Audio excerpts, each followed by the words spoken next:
Hello everyone, how are we all doing? Now in this video I'm going to be covering how humour saves lives, because humour played a huge part in saving my life. In the midst of suffering, when I was at rock bottom, when I was in the depths of OCD hell, humour pushed me through, it dragged me through, because OCD is very serious, it's all very doom and gloom.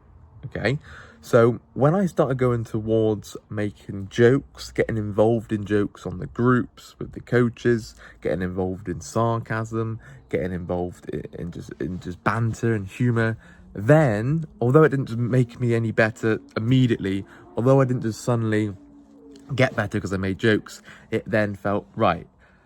Look, there's more to life than just this OCD suffering. Now, I know it's very intense. I know it's very 24/7. I know it feels like it's a whole life. I get that. I've lived that. I've experienced that totally. However, if you saw me when I was stuck, I looked very, very miserable. Just a very straight face all the time. That vacant stare, looking through people. That's how it felt, okay? Because even if you told me the funniest joke, it was like a face like this. Just a very miserable face, I wasn't really smiling, I certainly wasn't laughing. When I started going towards that, things actually started to change. And even when I felt like I was faking it, even when it felt like I was lying or oh no, you don't actually find that funny, what's the point of making jokes because you've done this thing in the past? Because I had the undeservingness ramped up through the roof with the chronic guilt, because it felt like, well, even if you make a joke, even if you laugh, even if you have humour with someone, well, what's the point? Because you've done this thing 10 years ago, you don't deserve to be let off the hook, you don't deserve any joy, you deserve to be punished for the rest of your life. How can you be at peace? How dare you make a joke? How can you laugh? How can you have humour? How can you have banter with someone? How can you be sarcastic and things like that? That's how it felt. So as soon as I tried making a joke, I was slapped back down by OCD and that boulder that we talk about, that weight on your shoulder. That's how it feels, because it's, no, you can't laugh. How can you even smile when this thing happened 10 years ago? How can you even smile when you're having these kinds of intrusive thoughts? How can you even dare make a joke? How can you consider having humor and making a laugh with people when you're so consumed in that cycle, or when you've done this, or when you've made this mistake, or when you said this or did this thing 15 years ago? How can you possibly do that? Now, that was what it was like for me 24/7 on repeat. Okay, so because of that, it was understandable why I felt very miserable. It was understandable why I was quite, I didn't really get involved in the group. I was quite distant. I was quite inactive, because although I could see other people making jokes, I didn't want to get involved because of that undeservingness factor, right? So to overcome that, yes, we've got to break down beliefs, but also getting involved, being more active, not being scared of making a joke. Plus, you've got the people-pleasing aspect. Oh my God, what if I offend someone? Now, that leads me on to my next point, because the point of this isn't just you make jokes all day long. Of course not. There has to be a balance with that, and that has to be moderated, because if our groups are just 24/7 jokes, that obviously isn't going to help, okay? But if you go to the extreme and not make any jokes at all, not even make any light of your fears, not even try and view it in a funny way or a jokey way, then you're going to get stuck in just that serious doom and gloom feeling, and everything's going to feel very miserable, everything's going to feel very intense, and that just stems from the catastrophic thinking of, I can't stand this, I can't even stand making a joke because I'm going to be stuck forever, or because this feels so bad, or because this thing happened, because I deserve to be punished, and because I had this thought, and because I get these feelings, these grown responses, these sensations, and so on, right? So that is what it did with me, and I'm sure that is what it's doing with you.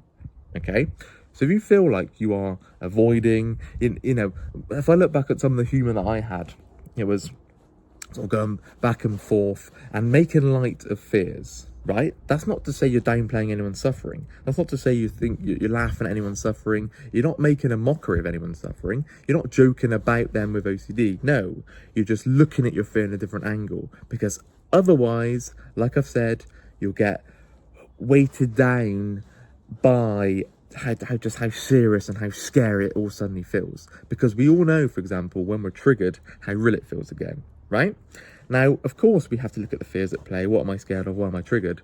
But when I started getting triggered, I started almost laughing, right? Which obviously felt difficult, because how can you laugh when you're triggered? But when I was later on in the journey, I thought, okay, yes, that's because you can't out logic OCD. Because if you said what you're scared of, if you say what you're triggered by in the moment, usually someone who wouldn't understand it would probably laugh because they're thinking, what the hell are you talking about? That's just crazy, right? So if you can start viewing it like that, doesn't mean you just laugh. You can't out laugh OCD. I'm not saying that, but it lowers the seriousness. It leads you into a more interacting with other people, not being so scared of your fears.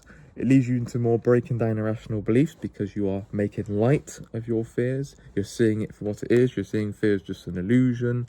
But remember, even if you're trying to make jokes, even if you're trying to introduce humour into your journey, into your life, and trying to have banter with people, remember that it's going to feel very, very real still. OCD is going to even ramp it up. It's going to take it up a notch. That's certainly what I did with me, because it was like, no, you cannot laugh at anything. How could you make a joke about anything? You are undeserving this. You are undeserving. Because when you're dealing with themes such as being a bad person or fear of being a bad person, taboo related themes, everything just feels like, no, how on earth could you possibly do that? How on earth could you even make that joke and not think about something you did 10 years ago, right? If you're convinced you're going to jail for the rest of your life, if you're convinced that you're going to be rejected, that you're going to be a societal outcast, if you think that you've done something wrong, broken the law, OCD ramps up the intensity so much where you can't even laugh, or it feels like you can't even laugh, it feels like you can't even smile, it feels like you can't even start a conversation because my confidence was on the floor, and I see it all the time with people I speak to, their confidence is on the floor as well. So it's important to remember, regardless of how you feel, even when you feel at rock bottom, even when you feel at the depths of hell, even if you feel like very, very suicidal, no matter what your situation is, let's try and introduce humour, because humour saves lives, right? I'm not saying all you ever do now for the rest of your life and for the rest of your recovery journey is make jokes. No, you've got to balance this. But if you're not making any jokes at all, let's try and be more active. Let's try and be more going towards that, not being scared of potentially going too far with a joke or potentially offending someone and then going into your shell and not saying anything, because that isn't going to help at all, right? Yes, OCD is very serious. Yes, the suffering is very difficult. I'm certainly not downplaying that because I've lived that.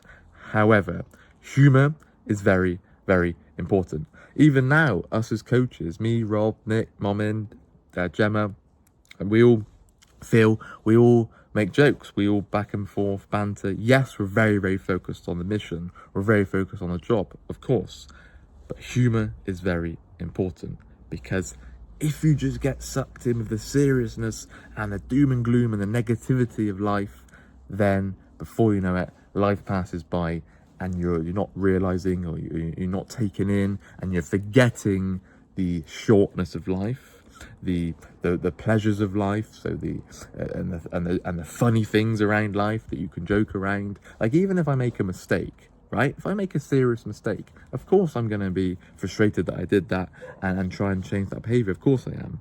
But I'm not just constantly beating myself up. I'd rather say, oh, okay, maybe I can turn that into a bit of a joke, right? And then still learn from it. Not just don't give a shit and making jokes about everything. No, okay? But if you just look at life as so serious, and I've actually got this quote up in the wall. It's why take life so seriously? Because no one gets out of life anyway. Right? I don't know anyone who's got out of life alive. I'd like to meet them if they have, because they'd be 500 years old, right? Because life is very short in the grand scheme of things. We are not here for long. Let's think about humour. Let's think about banter. Let's think about making jokes. And let's bring down the doom and gloom, negativity and seriousness of OCD, no matter how you feel. That's very, very important.